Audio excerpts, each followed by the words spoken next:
Board में भी आ सकता है, MCQ में भी आ सकता है और वेरी शॉर्ट में भी आ सकता है मैथ में। फाइंड द LCM था, हमने SCF अपनी तरफ से बढ़ा दिया, यानी कि दोनों निकालने हैं, SCF भी निकालना है, LCM भी। और ये नंबर दिया है 2 की पावर 3 इंटू 3 इंटू 5, 2 की पावर 4 इंटू 5 इंटू 7। तो आपने क्या किया, इसको ऐसे लिखा, इसको भी ऐसे लिखा, और 2 की पावर 3 को हम खोल के लिख सकते हैं 3 बार, जितनी पावर होती है उतनी बार नंबर को लिख लेते हैं। 2 की पावर 3 मतलब 2 को 3 बार मल्टीप्लाई करो, फिर 3 इंटू 5। इसी तरह 2 की पावर 4 को हमने 4 बार मल्टीप्लाई किया, 2 को 4 बार मल्टीप्लाई किया, 5 इंटू 7।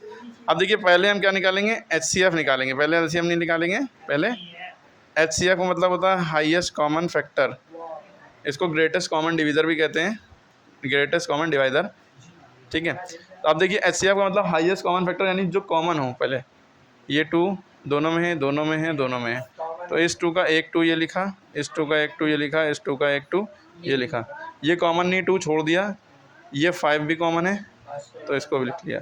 तो ये हो जाएगा 2 to the 4 to the 8 5 the 40, यानी इन दोनों नंबरों का HCF जो आएगा वो 40 आएगा। लेकिन अगर LCM निकालना होता, ठीक, LCM में क्या होता है, जो कॉमन है वो लिख लिया, यानी ये 2 का एक 2 हमने लिखा, याले 2 का भी एक 2 हमने लिखा, याले 2 का भी एक 2 हमने लिखा, ठीक। जो कॉमन नहीं है, ये 2 कॉमन नहीं है, इसको भी लिख लेंगे। और ये 3 बचा, ये भी कॉमन नहीं है, इसको भी लिखो। ये कॉमन है तो इसको एक बार लिखेंगे। 7 भी कॉमन नहीं है, एक बार है तो 7 भी लिखो। मतलब कोई गरीब नहीं रहना चाहिए, सबको पैसे मिलेंगे, ठीक है।